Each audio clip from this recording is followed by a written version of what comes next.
Hi, I'm Mabs Ahmed and welcome to my kitchen. Today I'm going to show you how to make a nice creamy Sag Paneer. So the first stage of cooking our Sag Paneer is to go in with some oil. We've heated up our pan so it's nice and hot. We're going to get that oil all around there. And we need to fry off our cheese. So I'm just going to put that in there. I've got the temperature on low so we don't burn with the cheese. This is going to seal the cheese and stop it from melting into the curry.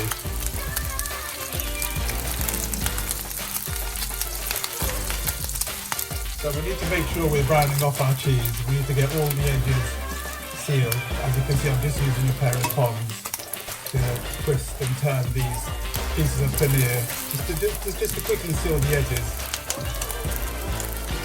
Put that all in there. About a minute or so and these will be done.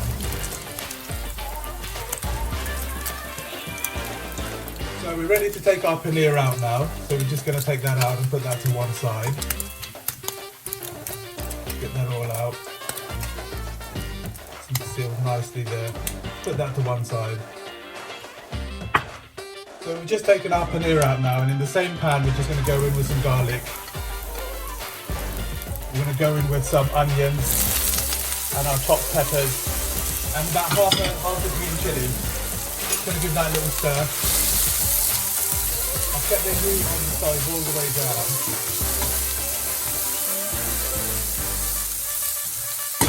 We're going to add a good pinch of salt,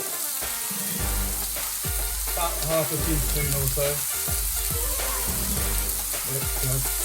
and a few grains of pepper in there. Just going to quickly give that a little stir and let that brown off for about a minute or so. So the onions have been browning up for about a minute or so. So we want to go straight in with our spices. I've got some Garam masala, some turmeric and some curry powder. So we're going to straight in with that. And we're also going to put a teaspoon of chocolate puree in there. Give that a mix. And let those spices cook off for a couple of minutes. Get all those spices around the onions. Let that cook off. Spices have been cooking in there now for a few minutes. I'm just going to go with a glass of water and I'm going to add my tomatoes. So our tomatoes and spices have been cooking now for a few minutes. We're now going to go in with our ground almond, ground coconut and sugar. It's going straight in there. Stir that in.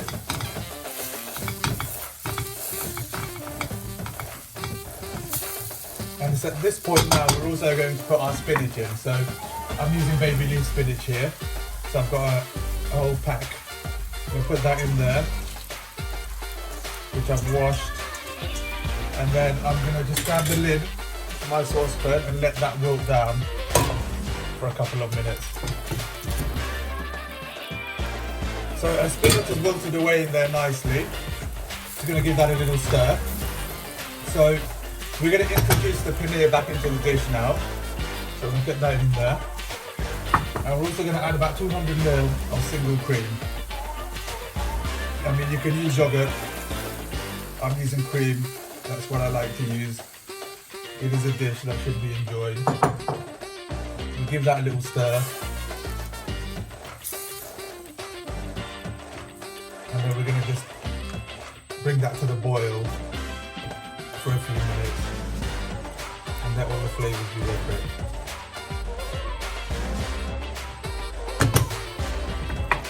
So I've just been reducing that away now for about 5 minutes, and you can see that it's gone to a really nice, thick, reduced consistency now, and it looks more like a Sag Paneer that we're used to. So I'm just going to add a pinch of coriander just to finish the dish off.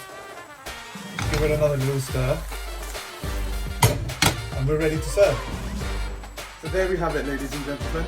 A nice creamy Sag Paneer with a chapati on the side.